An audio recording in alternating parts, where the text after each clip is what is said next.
The moment Emily Jenkins saw the amulet for the first time, her heart sank. On her palm lay a piece of metal covered with strange symbols, shining dark gold. The amulet had been found in the depths of an excavation of an ancient Indian settlement somewhere in the Arizona desert.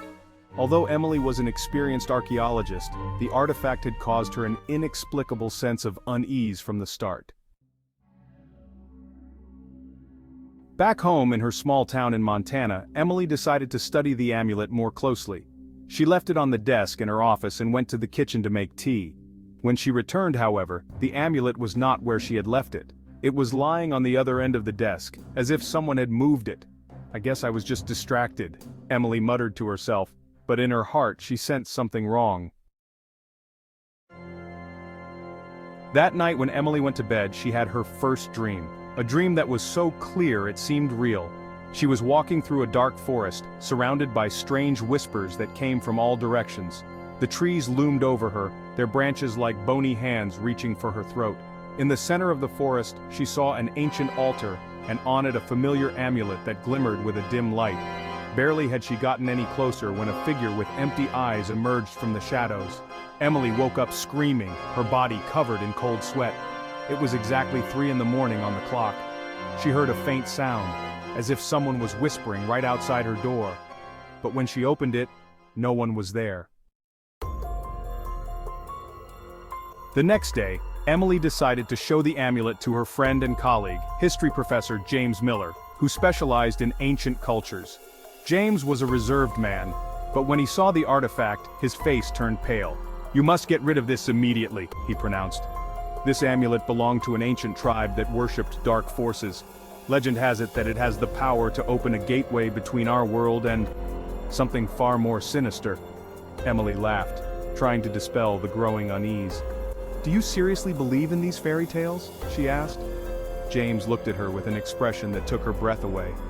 "Emily, they're not fairy tales. I have heard of such things. Those who have encountered artifacts like this have disappeared, or worse." Emily didn't heed her friend's warning. She returned home and decided to continue studying the amulet to prove that it was all just myths. She began to notice that every day her house was filled with strange sounds, footsteps in empty rooms, scratching behind walls, whispers she couldn't make out. Her dog, Riley, refused to go near the cabinet where the amulet lay. One night, the study door slammed shut abruptly on its own, and the lights in the house began to flicker. The next day, when Emily returned home after work, she found that all the mirrors in the house were covered in cracks. Some of them showed dark spots that looked like palm prints. She tried to convince herself that they were just coincidences, but fear was beginning to fill her mind. Soon, Emily began to notice that the amulet was changing. The symbols on its surface began to move as if alive. She couldn't take her eyes off it, a strange feeling as if someone or something was watching her. She stopped sleeping, her eyes reddened, and her body weakened. At work, co-workers noticed that she had changed, but Emily didn't tell anyone what was going on. One night she found herself in a nightmare again. This time the forest was even darker, the altar was closer, and figures with empty eyes were reaching out to her. They were whispering something in an ancient language, but with each step, their whispers grew louder. Emily woke up, feeling someone breathing in her ear. She turned around, but no one was around. Emily realized she couldn't handle it alone anymore. She called James and asked for help. Together they decided to destroy the amulet. James offered to take the artifact to an old church where they could perform a purification ritual. When they arrived there, the amulet began to vibrate, emitting a low hum that grew louder and louder. During the ritual, the amulet broke out of Emily's hands and fell to the floor. The shadows around them began to move as if brought to life. An eerie laughter was heard from the darkness, and figures with empty eyes began to appear around them. James screamed, trying to complete the ritual, but the shadows grabbed him and dragged him into the darkness. Emily was left alone. She grabbed the amulet and threw it into the fire.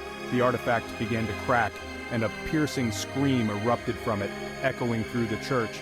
A moment later, everything went silent. The shadows disappeared, and there was silence.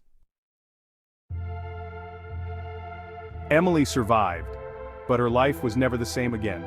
She left archaeology, and her nights are still filled with nightmares of scaffolding, altars, and empty-eyed figures. And in her house, in the farthest room, You can sometimes hear whispers of